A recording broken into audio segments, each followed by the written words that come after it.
Alimento Diário, série Nossa Missão, a edificação do corpo de Cristo.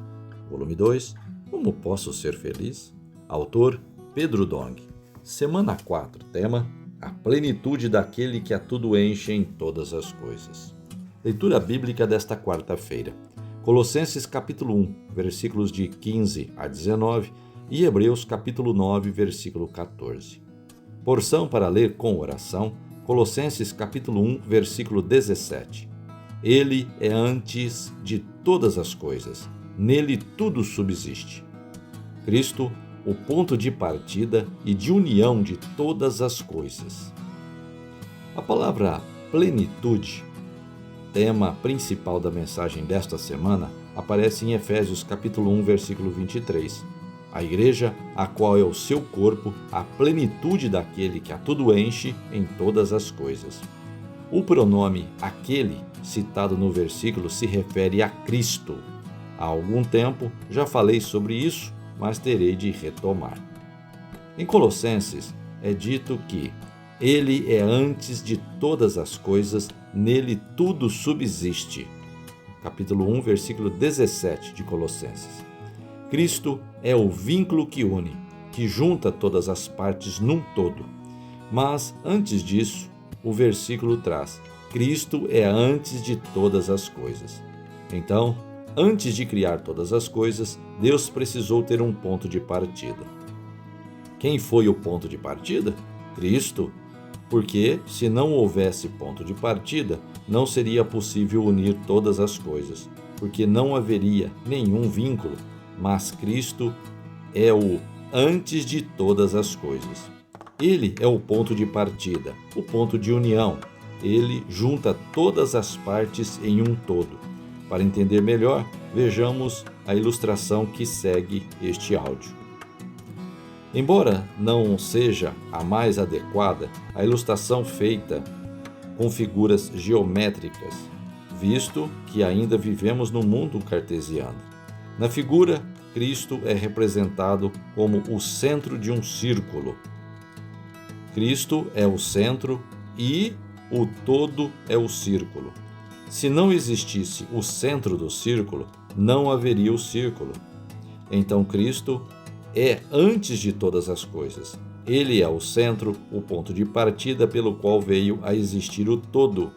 E ele une tudo num todo. Nessa simples ilustração, Cristo é o centro. Para desenhar uma circunferência, é preciso um compasso colocado no centro. Em seguida, é só abrir o compasso e fazer uma circunferência. A circunferência é apenas uma linha, mas o círculo é toda aquela área circunscrita pela circunferência que chamamos de círculo. Cristo é o centro que une todas as coisas num todo. Assim, por meio dessa ilustração simplificada, vamos supor que esse círculo seja o universo e Cristo é o ponto que une todas as coisas num todo.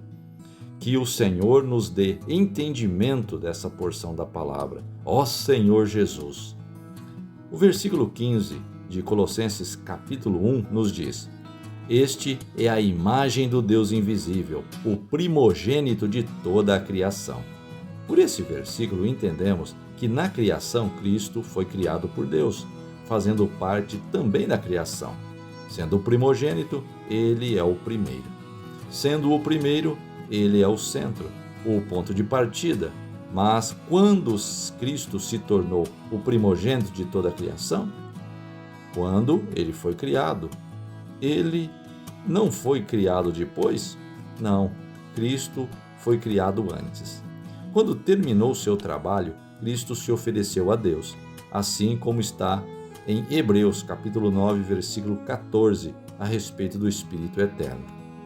Quando se ofereceu a Deus pelo Espírito Eterno, tudo o que aconteceu com Cristo foi lançado para a eternidade.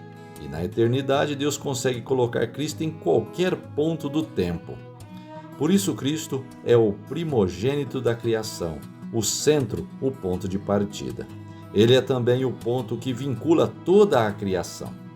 No versículo 18 lemos: Ele é a cabeça do corpo da igreja.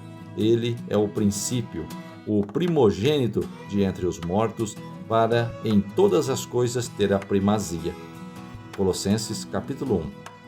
Portanto, no versículo 15, vimos que Cristo é o centro, o ponto de partida de toda a criação, que une todos os pontos da velha criação. Agora, no plano da nova criação, que é espiritual, ele é o primogênito dentre os mortos. Ele passou a ser o centro, o ponto de partida de toda a nova criação, da qual a igreja faz parte, pois é celestial. E finalmente, no versículo 19 de Colossenses capítulo 1, lemos: Porque aprove a Deus que nele residisse toda a plenitude. O que é a plenitude? É Deus encher até não poder encher mais. Encher tudo, tudo, tudo, isso é plenitude. Amanhã explicaremos mais sobre a plenitude. Uma pergunta: por que podemos dizer que Cristo é antes de todas as coisas e é tudo em todos?